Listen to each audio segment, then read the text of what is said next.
अवधूत चिंतन श्री गुरुदेव दत्त श्री स्वामी समर्थ तुम्हा सगळ्यांचं स्वामी श्रद्धावर खूप खूप मनापासून स्वागत। आजच्या व्हिडिओमध्ये आपण बघणार आहोत की सोमवती अमावस्येला आपल्याला पितरांसाठी कोणत्या सेवा करायच्या आहेत आणि काही सोपे उपाय आहेत ज्यामुळे आपल्या पितरांना मुक्ती मिळेल, ते संतुष्ट होतील आणि त्यांचा आशीर्वाद आपल्या पाठीशी राहील आणि आपल्याला पितृदोषाचा कुठलाही त्रास होणार नाही। आधी तर अमावस्या ही उद्या 14 तारखेला दुपारी 12:20 सुरू होणार आहे, तर ती सोमवारी सकाळी 8:24 असणार आहे। तर अर्थातच उद्या तिथीनुसार अमावस्या ही सोमवारीच ग्राह्य धरली जाते, म्हणजेच उद्या तिथीनुसार अमावस्या ही 15 तारखेलाच ग्राह्य धरली जाणार आहे। तर बघा, अमावस्या म्हटलं की बऱ्याच जणांना भीती वाटते, पण बघा या दिवशी आपल्याला काही प्रभावी सेवा आहेत, त्या सेवा आपल्याला करायच्या असतात, काही उपाय आहेत जे आपल्याला करायचे असतात ज्यामुळे आपल्याला होणारा त्रास हा बऱ्याच प्रमाणामध्ये आपण कमी करू शकतो।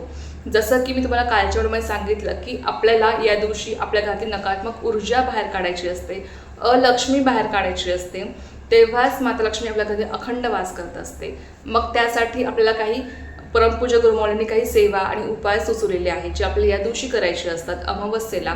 तर ते सेवा उपाय मी तुमच्यासोबत काल शेअर केले आहे, तो व्हिडिओ तुम्ही बघितला नसेल तर अवश्य बघा। आजच्या व्हिडिओमध्ये आपण बघणार आहोत की सोमवती अमावस्येला आपल्या पितरांसाठी आपण कुठल्या सेवा आपल्याला करायच्या असतात आणि त्यातल्या त्यात ही अमावस्या ही अधिक महिन्याची अमावस्या आहे, त्यामुळे ही अमावस्या अत्यंत फलदायी मानली गेली आहे, कारण की ही अमावस्या डायरेक्ट 3 वर्षांनीच येणार आहे, लक्षात घ्या। म्हणून लक्षात घ्या की ही अमावस्या अत्यंत दुर्मिळ आहे आणि तितकीच फलदायीही आहे। म्हणून या अमावस्येला आपल्याला जमेल तितकी सेवा आणि जमेल तितके उपाय आपल्याला करायचे, जेणेकरून आपल्या आयुष्यातला बराचसा त्रास, बऱ्याचशा अडचणी, संकट, दुःखही दूर होतील आणि आपलं आयुष्य सुखकर होईल। बघा, तर आता प्रत्येकाला पितृदोष असतोच, काही जणांना पितृदोष हा प्रखर असतो तर काही जणांना सौम्य असतो, पण प्रत्येकाला पितृदोषाचा त्रास असतोच। आणि मग पितृदोष असल्यामुळे आपल्याला अनेक अडचणींचा सामना करावा लागतो आणि मग आपल्याला सांगितलं जातं की आपल्याला त्रिपिंडी करावी किंवा नारायण नागबली करावी आणि मग त्यासाठी बघा आपल्याला लगेच त्या सगळ्या पूजा करणं शक्य होईलच असं नाही, त्यासाठी आपला वेळ पण जातो आणि पैसाही जातो। मग या सगळ्या सेवा करणं किंवा या सगळ्या पूजा करणं लगेच शक्य होत नाही। मग अशा वेळेस जर आपण काही सेवा आपल्या घरी बसून आपल्या पितरांसाठी जर केल्या तर पितृदोषाचा जो काही त्रास आहे तो बऱ्याच प्रमाणामध्ये आपल्याला दूर करता येतो आणि नक्कीच आपल्या पितरांना सुद्धा शांती लाभते, त्यांचा आशीर्वाद आपल्या पाठीशी असतो आणि आपल्या आयुष्यातल्या बऱ्याचशा अडचणी या दूर होतात, आपली संकटे टळतात आणि आपल्याला प्रत्येक कामामध्ये यश सुद्धा मिळायला लागतं, कारण की पितृदोष असेल तर बऱ्याच अडचणींचा सामना करावा लागतो, कुठलंही काम यशस्वीरित्या पार पडत नाही किंवा घरामध्ये वादविवाद होणं किंवा कुठलं ना कुठलं अचानक संकट येणं, हे सगळे काही त्रास आपल्या पितृदोषामुळे होत असतात। मग हा त्रास कमी करण्यासाठी आपल्याला घरी बसून आपण काही सेवा करू शकतो ज्यामुळे नक्कीच आपला हा त्रास कमी होईल आणि पितरांच्या सेवेसाठी अमावस्या हा दिवस अत्यंत प्रभावी आणि तितकाच फलदायी आहे आणि त्यातल्या त्यात ही अधिक महिन्याची अमावस्या आहे, त्यामुळे याचं जे काही फळ आहे तुम्हाला अधिक पटीने मिळणार आहे। त्यामुळे ही अमावस्या चुकवू नका। या अमावस्येला तुम्हाला जेवढ्या सेवा आपल्या पितरांसाठी करता येतील तेवढ्या करण्याचा प्रयत्न करा। त्यातली सगळ्यात प्रथम बघा, आता सकाळी अर्थातच तुम्हाला सोमवती अमावस्या आहे, सकाळी उठून तुम्हाला शुचिर्भूत होऊन आपले नित्यक्रम आटपायचे आहे। सूर्यदेवाला जल अर्पण करणं असेल, तुळशी मातेला जल अर्पण करणं असेल, उंबरठा स्वच्छ करून घ्यायचा आहे, मुखद्वार तुम्हाला स्वच्छ करून घ्यायचा आहे, उंबरठ्याला हळदीचं लेपन तुम्हाला करायचं आहे। कालच्या व्हिडिओमध्ये तुम्हाला या सगळ्या गोष्टी मी तुम्हाला सांगितलेल्या आहेत। या सगळ्या गोष्टींच्या आधी तुम्हाला एक गोष्ट करायची आहे बघा, पितरांची सेवा ही आपल्याला देवांच्या सेवेच्याही अगोदर करायची असते। मग त्यासाठी बघा, जेव्हा तुम्ही सकाळी लवकर उठता, सुशीर्भूत होता, तेव्हा तुम्हाला सगळ्यात आधी तुमच्या घरात दक्षिणेला तुम्हाला तोंड करून बसायचं आहे, खाली बसायचं, तुम्हाला आसन घ्यायचं आहे आणि आपल्या नित्यसेवेच्या पुस्तकामध्ये जे पितृतुष्टीकारक स्तोत्र आहे, पितृस्तुती स्तोत्र आहे, ते तुम्हाला पठण करायचं आहे।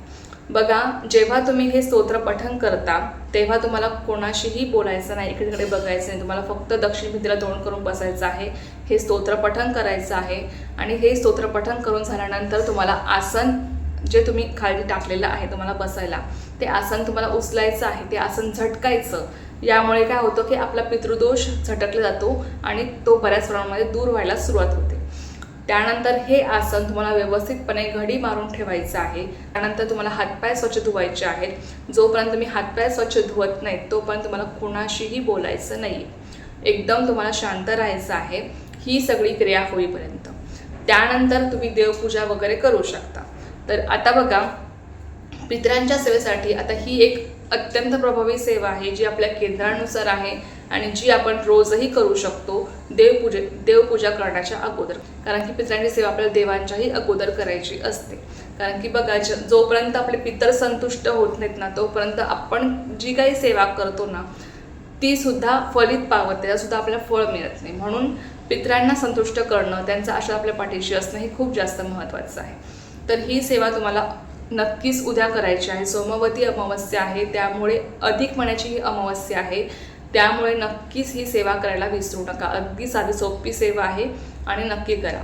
त्यानंतर बघा, दिवसभरामध्ये तुम्ही आपल्या पितरांसाठी तर्पणविधी तुम्ही करू शकता. घरच्या घरी अगदी तर्पणविधी तुम्ही करू शकता. तर्पणविधी कसा करायचा, तर सगळ्यात आधी बघा तुम्हाला काय करायचं आहे, एका पात्रामध्ये तुम्हाला स्वच्छ पाणी घ्यायचं आहे. त्यामध्ये तुम्ही गंगाजल टाकू शकता. पांढरी फुले तुम्हाला टाकायची आहेत. त्यानंतर तुम्ही त्यामध्ये काळे तीळ, पांढरे नाही काळे तीळ तुम्हाला टाकायचे आहेत आणि जव असं ते तुम्हाला ते टाकायचे आहे. तर त्या पाण्यामध्ये आणि ते पाणी तुम्हाला अंगठ्याच्या साहाय्याने तुम्हाला एखाद्या पात्रामध्ये किंवा तांबणामध्ये तुम्ही ते पाणी तुम्हाला अर्पण करायचं आहे. ही क्रियासुद्धा आपल्या घराच्या दक्षिण भिंतीला तोंड करून तुम्हाला बसायचं आहे आणि तुम्हाला ही क्रिया म्हणजे तर्पणविधी तुम्हाला करायचा असतो. तर तुम्हाला ते पाणी अंगठ्याच्या साहाय्याने तुम्हाला ते पाणी खाली पात्रामध्ये अर्पण करायचं आहे आणि ते पाणी जेव्हा तुम्ही अर्पण करता तेव्हा तुम्हाला ओम पितृभ्य नमः असा तुम्हाला मंत्र म्हणायचा आहे. आपल्या पितरांचं तुम्हाला स्मरण करायचं आहे किंवा तुम्ही ओम नमो भगवते वासुदेवाय या मंत्रासह तुम्ही जप करू शकता किंवा आपल्या पितरांचं तुम्हाला स्मरण करायचं आहे, लक्षात घ्या. तर ही क्रिया करून झाल्यानंतर तुम्हाला तर्पणविधी करून झाल्यानंतर ते पाणी तुम्हाला एखाद्या झाडाच्या मुळाशी तुम्हाला टाकायचं आहे. ते पाणी कुठेही इतरत्र फेकायचं नाही, नाहीतर तुम्ही केलेला जो काही विधी आहे तो निष्फळ ठरेल. म्हणून तुम्हाला ते पाणी इतरत्र कुठेही फेकायचं नाही. ते पाणी तुम्हाला झाडाच्या मुळाशी टाकायचं आहे, लक्षात घ्या. फक्त तुळशीला ते पाणी अर्पण करायचं नाही. तुम्ही इतर कुठल्याही झाडाला अर्पण करू शकता किंवा तुमच्याकडे जर पिंपळाचं झाड असेल किंवा वडाचं झाड असेल तुम्ही त्या झाडाला सुद्धा हे पाणी अर्पण करू शकता. त्यानंतर बघा, दिवसभरामध्ये तुम्हाला जेव्हा जमेल ना तेव्हा तुमच्या जवळपास जर पिंपळाचं वृक्ष असेल तर नक्कीच ते तुम्हाला जायचं आहे. जाताना तांब्यामध्ये तुम्हाला पाणी घेऊन जायचं आहे आणि ते पाणी आणि त्यामध्ये तुम्हाला पांढरे तीळ टाकायचे आहेत आणि ते पाणी तुम्हाला त्या पिंपळाच्या वृक्षाला तुम्हाला अर्पण करायचं आहे. कारण की असं म्हटलं जातं की पिंपळाच्या वृक्षामध्ये भगवान विष्णूंचा वास असतो आणि जेव्हा आपण भगवान विष्णूंची सेवा करतो तेव्हा आपल्या पितरांना सुद्धा मुक्ती मिळते, ते सुद्धा संतुष्ट होत असतात. म्हणूनच भगवान विष्णूंची सेवा करणंही तितकंच महत्त्वाचं आहे. तर ते पाणी तुम्हाला पिंपळाच्या झाडाला तुम्हाला अर्पण करायचं आहे. तिथे तुम्हाला गाईच्या तुपाचा दिवा लावायचा आहे आणि तुम्हाला आपल्या पितरांचं स्मरण करायचं आहे, प्रार्थना करायची आहे आणि तुम्हाला घरी निघून यायचं आहे. तर ही सुद्धा सेवा किंवा उपाय तुम्ही अत्यंत प्रभावी उपाय आहे जो आपल्या पितरांच्या सेवेसाठी तुम्ही करू शकता. यामुळे नक्कीच आपल्या पितरांना मुक्ती मिळते, ते संतुष्ट होतात आणि त्यांचा आशीर्वाद कायम आपल्या पाठीशी राहतो. त्याचबरोबर पितृदोषाचा त्रास जर दूर करायचा असेल तर एक अत्यंत प्रभावी उपाय आहे तो म्हणजे दान. जेवढं तुम्ही दान कराल तेवढाच तुमचा हा त्रास दूर होतो. कारण की अमावस्येला जेव्हा आपण दान करतो ना पितरांच्या नावाने तेव्हा नक्कीच आपला पितृदोष बऱ्याच प्रमाणामध्ये दूर होतो. आपले पितर संतुष्ट होत असतात आणि त्यांचा आशीर्वाद आपल्याला पाठीशी राहत असतो. तर बघा, तुम्ही दान धर्म करू शकता. दान कसलं करायचं तर अन्नदान तुम्ही करू शकता, वस्त्रदान तुम्ही करू शकता, छत्री दान करू शकता, तुम्ही जोडे दान करू शकता. तुमच्या यथाशक्तीनुसार तुम्ही दान करू शकता. पण अमावस्येला दान करणं हे अत्यंत फलदायी मानलं गेलं आहे, लक्षात घ्या. म्हणून अमावस्येला तुम्हाला दान करायचं आहे किंवा तुम्ही ब्राह्मणांना किंवा गरजू व्यक्तींना तुम्ही कोरडा शिदा तुम्ही दान करू शकता. जसं की त्यामध्ये गहू येतं, मग तांदूळ येतात किंवा त्यामध्ये तेल तुम्ही दान करू शकता किंवा इतर कुठली मिठाई वगैरे असेल की तुम्ही दान करू शकता. तर अशा पद्धतीने तुम्हाला हे दान करायचं आहे अमावस्येला. तर नक्कीच करण्याचा प्रयत्न करा.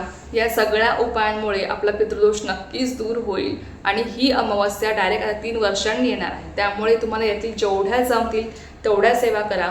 अजून एक प्रभावी सेवा आहे पितरांच्या सेवेसाठी, ती म्हणजे तुम्हाला काय करायचं आहे, एक गौरी घ्यायची आहे. गाईच्या शेणाची गौरी तुम्हाला सगळ्यांना माहीत असेलच. तर गौरी तुम्हाला घ्यायची आहे. त्यावर तुम्हाला गूळ आणि तूप घालायचं आहे आणि ती गौरी तुम्हाला पेटून द्यायची आहे.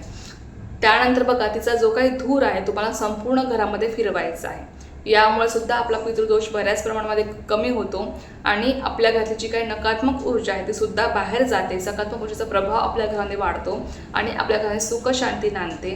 त्याचबरोबर आपली अडलेली कामे मार्गी लागतात आणि जेव्हा आपला पितृदोष कमी होतो तेव्हा आपल्या आयुष्यातली बरीचशी संकट, दुःख, अडचणी या कमी होत जातात. तर नक्कीच तुम्ही याचा अनुभव घेऊन बघा. हा सुद्धा एक अत्यंत प्रभावी उपाय आहे जो तुम्हाला या दिवशी करायचा आहे. त्याचबरोबर तुम्हाला कालच्या व्हिडिओमध्ये जे काही उपाय सांगितले आहेत ते सुद्धा तुम्ही करून बघू शकता. नक्कीच आपल्या केंद्रातले हे सगळे उपाय आहेत, सेवा आहेत, नक्की तुम्हाला याचा लाभ होताना तुम्हाला दिसेल. फक्त सेवा आणि उपाय करताना अगदी मनापासून पूर्ण श्रद्धेने करा, जेणेकरून त्या विश्वासाच्या आधारावर आपल्याला त्या सेवेचं आणि त्या उपायाचं फळ मिळेल. तर चला, एक अत्यंत छोटीशी पण खूप महत्त्वाची माहिती होती जी मंत्रासोबत शेअर करायची होती. ही सेवा मी स्वयंमाच्याने रुजू करते आणि आजचा व्हिडिओ इथेच थांबवते. तुम्हाला जी माहिती आवडली असेल त्या व्हिडिओला लाईक, शेअर सबस्क्राईब करायला विसरू नका. पुन्हा भेटूया अशाच एका व्हिडिओसोबत किंवा विषयासोबत. तोपर्यंत सर्वांना श्री स्वामी समर्थ. जय जय स्वामी समर्थ.